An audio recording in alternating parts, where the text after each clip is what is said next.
श्री गिरिराज धरण की जय, श्री वल्लभाधीश की जय। परिशिष्ट भाव। हम भगवान के अंश हैं। परिशिष्ट भाव, क्योंकि छठा श्लोक जो हमने प्रारंभ किया था उसका परिशिष्ट भाव बच गया था, तो उसी को अब आगे बढ़ रहे हैं, उसी को लेकर। तो उसमें क्या कह रहे हैं कि हम भगवान के अंश हैं, ममे वांशो जीव लोके। अगला श्लोक आने ही वाला है, यही वही श्लोक है। इसलिए भगवान का जो धाम है वही हमारा धाम है। ये मैंने अब पहले भी बताया था पिछली बार कि हमारा जो वास्तविक घर है वो भगवत धाम है, ना कि ये संसार। ना कि ये संसार में जिस स्थान पर, जिस घर में आप रहते हो, ये हमारा वास्तविक घर है ही नहीं। हमारा वास्तविक घर, जिसके हम अधिकारी हैं, वो भगवत धाम है, वैकुंठ धाम है, वो श्री गोलोक धाम है। ये नहीं है, पर यहाँ हम संसार से अपना तादात्म्य करके, शरीर से अपना संबंध मानकर यहाँ पर फंस गए हैं और हमें लगता है कि यही हमारा घर है, यही हमारा धाम है। नहीं, हमारा वास्तविक धाम भगवत धाम है। आगे, इसी कारण उस धाम की प्राप्ति होने पर फिर लौटकर संसार में नहीं आना पड़ता। और ये मैंने पहले भी बताया था कि जो एक बार भगवत धाम चला जाता है, यानी जिसे मुक्ति प्राप्त हो जाती है, मोक्ष प्राप्त हो जाता है, जिसे भगवत साक्षात्कार हो जाता है, या जो गुणातीत हो जाता है, अलग अलग शब्द है पर तात्पर्य सभी का एक ही है, तो फिर उसका वापस से पुनर्जन्म नहीं होता। फिर उसका पुनर्जन्म नहीं होता आगे, क्योंकि हम अपने वास्तविक घर लौट गए। अब वापस आने का वहां से कोई काम नहीं। जब तक हम अपने उस धाम में नहीं जाएंगे, तब तक हम मुसाफिर की तरह अनेक योनियों में और अनेक लोकों में घूमते ही रहेंगे, कहीं भी ठहर नहीं पाएंगे। वो बात है कि जब तक भगवत धाम नहीं जाते, तब तक तो पाप और पुण्य का चक्र चलता रहेगा, क्योंकि हमारे द्वारा क्रियाएं होती रहेगी और उन क्रियाओं की वजह से पाप और पुण्य बनते जाएंगे, और उन पाप और पुण्य के परिणामवश हम अलग अलग योनियों में अलग अलग लोगों को प्राप्त होते जाएंगे। ऐसा, इस प्रकार चलिए आगे। तो अगर हम ऊंचे से ऊंचे ब्रह्मलोक में भी चले जाएं तो वहां से भी लौटकर आना पड़ेगा। आ ब्रह्म भुवना लोका पुनरावर्तिनो अर्जुन। भगवान कहते हैं कि ब्रह्मलोक से भी, अगर ब्रह्मलोक तक भी पहुंच गए वापिस आना।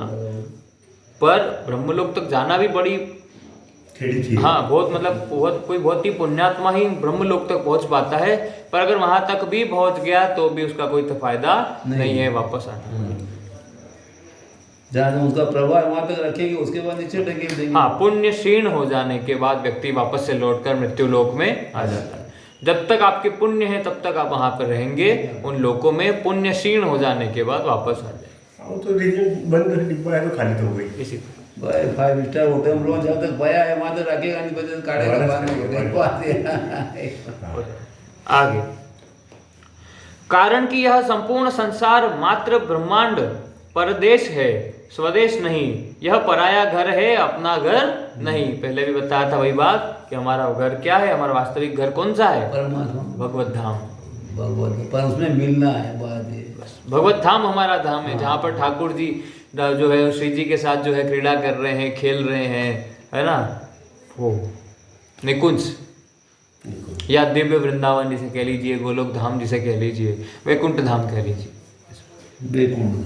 आगे, विभिन्न योनियों में और लोकों में हमारा घूमना भटकना तभी बंद होगा जब हम अपने असली घर में पहुंच जाएंगे। बस तभी बंद होगा, वरना अलग अलग योनियों में और अलग अलग लोकों में घूमते रहेंगे। पुनरपि जननम पुनरपि मरणम पुनरपि जठरी जय रे। इह संसारे बहुत विस्तारे, कृपया पारे पाहि मुरारे। आगे, परम पद को प्राप्त होकर फिर लौटकर संसार में न आने की बात गीता में 3 जगह बताई गई है। गीता में भगवान ने 3 बार बताया है कि एक बार जो परम पद को प्राप्त हो गया, यानी भगवत धाम को प्राप्त हो गया, यानी जो मोक्ष को प्राप्त हो गया, वो लौटकर वापस नहीं आता। पहली बार भगवान ने बताया यम प्राप्य न निवर्तन्ते तद भावम परमम मम, 7वें अध्याय में 21वें श्लोक। दूसरी बार भगवान ने बताया तत्पदम पदम तत्परिमार्गित अव्ययम यस्मिन गंता न निर्वतन्ति भूयः, 15वें अध्याय के 5वें श्लोक में जो भी बात चल रही है। और तीसरी बार बताया यद गत्वा न निर्वर्तन्ते तद्भावम परमम मम, 15वें अध्याय के 6ठे श्लोक में, जो श्लोक अभी चल ही रहा है। 5वें और 6ठे श्लोक में बता दिया, और इससे पहले 8वें श्लोक के 8वें अध्याय के 21वें श्लोक में बताया। आगे भगवान ने ज्ञान मार्ग में तो अपुनरावृत्ति की प्राप्ति बताई है, पर भक्ति मार्ग में अपने धाम की प्राप्ति बताई है। ज्ञान मार्ग में तो हम क्या कहते हैं, व्यक्ति ब्रह्म में विलीन हो गया, है ना, इस प्रकार से अपुनरावृत्ति की प्राप्ति। पर भक्ति मार्ग में क्या बताया, अपने धाम को प्राप्त होता है। जैसा अभी मैंने थोड़ी देर बताया था, हम दिव्य वृंदावन को, गोलोक धाम को, वैकुंठ धाम को प्राप्त हो जाएंगे, क्योंकि हम भक्ति मार्ग से ठाकुर जी की सेवा करते हैं, उनकी भक्ति करते हैं। तो भक्ति करने वाला किसको प्राप्त होता है, भगवत धाम को प्राप्त होता है, ऐसा भगवान ने बताया। यह भक्ति की विशेषता है। भगवान के धाम में प्रेम का विशेष आस्वादन होता है। भगवान के धाम में प्रेम का विशेष मतलब प्रेम का जो महत्व है वो सबसे बढ़कर है। ऐसे आप इसको ऐसे समझ लीजिए कि आपने ऐसे कई उदाहरण सुने होंगे, जो ज्ञान मार्ग पर चलने वाले संत महात्मा भी थे, वो प्रेम मार्ग में चले गए। मतलब पहले ज्ञान मार्ग पर चलते थे, पर बाद में भक्ति मार्ग पर, प्रेम मार्ग पर आ गए। पर आप एक भी उदाहरण ऐसा नहीं दे सकते कि कोई संत महात्मा जो प्रेम मार्ग के थे वो बाद में ज्ञान मार्ग में चले गए। क्यों? क्योंकि सभी का फल वास्तव में क्या जो व्यक्ति को मिलता है, सभी साधनाओं का जो फल है वो क्या है, भगवत प्रेम। वो अंतिम है, वो सबसे ऊंची स्थिति है। भगवान खुद कहते हैं वासुदेव सर्वमिति स महात्मा सुदुर्लभ, कि जिसे मैं वासुदेव हर जगह सभी में मैं वासुदेव यानी मेरा स्मरण होने लगता है, वो महात्मा दुर्लभ है। और किसी महात्मा का उनके बारे में नहीं बोला। कौन से महात्मा दुर्लभ है? वासुदेव सर्वमिति स महात्मा सुदुर्लभ, जिन्हें हर जगह वासुदेव सर्वम ऐसा अनुभव होने लग जाता है। वासुदेव दिखता, दूसरा कोई दिखता ही नहीं, तो वो महात्मा दुर्लभ है। इस प्रकार से दूसरे नहीं बोला कि भाई ज्ञान मार्ग हो गया, ज्ञान मार्ग में भी जैसे सब जगह पे ब्रह्म दिखाई देने लगा, वही बात हो जाती है।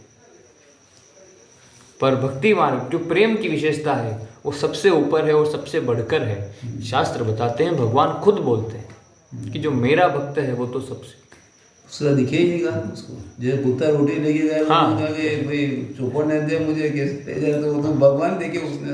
बस उनको हर जगह विट्ठल विट्ठल दिखाई देते हैं, इसीलिए घी की कुल्हड़ी लेकर दौड़ रहे हैं कि भाई विट्ठल घी तो लगा लो, सूखी रोटी। ऐसे आगे परम पद को न तो आदि भौतिक प्रकाश यानी सूर्य चंद्र आदि प्रकाशित कर सकता है, और न आदि देविक प्रकाश यानी कि नेत्र मन बुद्धि वाणी आदि ही प्रकाशित कर सकते हैं, कारण कि यह स्वयं प्रकाश है। इसमें प्रकाश्य प्रकाश का भेद नहीं है। गत्वा में गति है, प्रवृत्ति नहीं, क्योंकि अंश की अंशी की और गति होती है। जो जिसका अंश है उसकी गति उसी की तरफ होती है। नदियां सब कहाँ जाकर मिल जाती है? समुद्र में। समुद्र में। तो जो अंश है उसकी गति अपने अंशी की तरफ होती है, प्रवृत्ति नहीं। प्रवृत्त तो परतः होती है और गति स्वतः होती है। जो अंश है उसकी गति अपने अंशी की तरफ होती है। तो ये समझना चाहिए। आगे गति और प्रवृत्ति। गति ही स्वतः स्वाभाविक होती है और उसमें परिश्रम यानी कि प्रयत्न, उद्योग तथा कर्तृत्व नहीं होता, परंतु प्रवृत्ति अस्वाभाविक और श्रम साध्य यानी उसके लिए मेहनत करनी पड़ती है, खुद से करना पड़ता है। उद्योग साध्य तथा कर्तृत्व सहित होती है। प्रवृत्ति तो अहंकार युक्त होने पर होती है, पर गति अहंकार रहित होने पर होती है। गति मतलब व्यक्ति की स्वतः गति होने लगती है। जो भगवान के प्रेम में जो व्यक्ति भगवान का भजन करता है उसकी गति स्वतः क्या है, भगवान की तरफ होनी शुरू हो जाती है। जबकि प्रवृत्ति हमारी वृत्तियां तो बदलती रहती है। आगे इसलिए गति स्व की तरफ होती है और प्रवृत्ति पर की तरफ होती है। गति परमात्मा की तरफ होती है और प्रवृत्ति संसार की तरफ होती है। गति चिन्मयता की तरफ होती है और प्रवृत्ति जड़ता की तरफ होती है। गति असीम की तरफ ले जाती है। परमात्मा तत्व असीम की तरफ ले जाती है और प्रवृत्ति सीमित की तरफ ले जाती है, संसार की तरफ। गति स्वाधीन करती है और प्रवृत्ति पराधीन करती है। भोग तथा संग्रह का सुख चाहने पर प्रवृत्ति होती है और दूसरों को सुख देने पर गति होती है। ये भेद बता रहे हैं, गति क्या है, प्रवृत्ति क्या है। गति और प्रवृत्ति में भेद अंतर बता रहे हैं। आप इसे सुनते जाइए, आप इन्हें समझ जाएंगे कि दूसरों को सुख देने पर गति और खुद सुख की चाह करने पर, संग्रह करने पर प्रवृत्ति। गति का उद्गम स्थान सत है और प्रवृत्ति का उद्गम स्थान असत है। जैसे गंगा का उद्गम स्थान गंगोत्री है। अगर गंगा को रोककर एक ऐसा बांध बना दिया जाए जो गंगोत्री से भी ऊंचा हो तो गंगा का जल स्वतः अपने उद्गम स्थान गंगोत्री की तरफ जाएगा, उल्टा जाएगा। इस प्रकार गंगा का अपने उद्गम स्थान की ओर जाना गति है। अतः गति दो तरह से होती है, संसार यानी कि भोग और संग्रह की तरफ जाना बंद करने से, अर्थात उससे विमुख होने से, अथवा अपने उद्देश्य परमात्मा की तरफ जाने से, अर्थात उनके सम्मुख होने से। यानी एक गति कब होती है, जब हम भगवान के सम्मुख हो जाते हैं, भगवान की तरफ चलना शुरू कर देते हैं। एक गति वो नित्य प्राप्त परमात्मा की जो अप्राप्ति मानी है उसका मिटना ही परमात्मा की तरफ गति होना है। गति में परमात्मा से मानी हुई दूरी मिटती है और वास्तविक एकता प्रकट होती है। जैसा मैंने पहले भी बताया था कि भगवान से हम अलग नहीं हैं। भगवान ऐसा नहीं है कि हमें अप्राप्त है, वो प्राप्त ही है पर हमें दिखाई नहीं दे रहा। ये संसार से हमने मन लगा लिया तो हमारी दृष्टि नहीं जा रही है, बाकी बैठे तो वो हमारे पास ही। ये बिल्कुल सही है, प्राप्ति करना है। रामचरितमानस में तुलसीदास जी क्या कहते हैं, संत समागम हरि कथा तुलसी दुर्लभ हो। तो ये दोनों दुर्लभ है। पर तुलसीदास जी को भगवान के दर्शन कैसे हुए थे, क्या बताया गया था कि जहां पर भी हरि कथा, भगवान श्री राम का जो गुणगान हो रहा होता है तो हनुमान जी आकर बैठते हैं। तो जहां पर भी भगवत चर्चा चल रही होती है तो भगवान के पार्षद आकर सुनते हैं और बैठते हैं, जो अपने को नजर नहीं, जो हमें दिखाई नहीं देते, क्योंकि अपने वो है नहीं, वो दृष्टि नहीं है, अपनी पहुंच नहीं। पर भगवान के पार्षद आकर सुनते हैं। क्यों? क्योंकि संत समागम हरि कथा तुलसी हरि कथा बहुत दुर्लभ है। अगर उनकी चर्चा, भगवत चर्चा हो रही है, हरि कथा हो रही है, भगवान का कीर्तन हो रहा है तो उसको सुनने के लिए अनेक पार्षद आकर सुनना शुरू कर देते हैं। ऐसा नहीं है सिर्फ हम लोग 5 लोग 6 लोग मिलकर सुन रहे हैं, नहीं ऐसा। आगे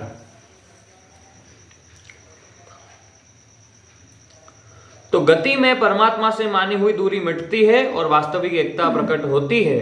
साधक को ऐसा अनुभव होता है कि कई वर्ष पहले जैसे भाव तथा आचरण थे वैसे अब नहीं रहे। ये भी है, जैसे हम अपने साधन काल में चल रहे हैं। आज से कुछ साल पहले मैं जैसे मेरे आचरण थे आज वैसे नहीं, और आज जैसे आचरण है कुछ समय बाद वैसे आचरण नहीं रहे। क्यों? क्योंकि भजन लगातार बढ़ता जा रहा है और भगवान का भजन करते जा रहे हैं तो वृत्तियां हमारी बदलती जा रही है।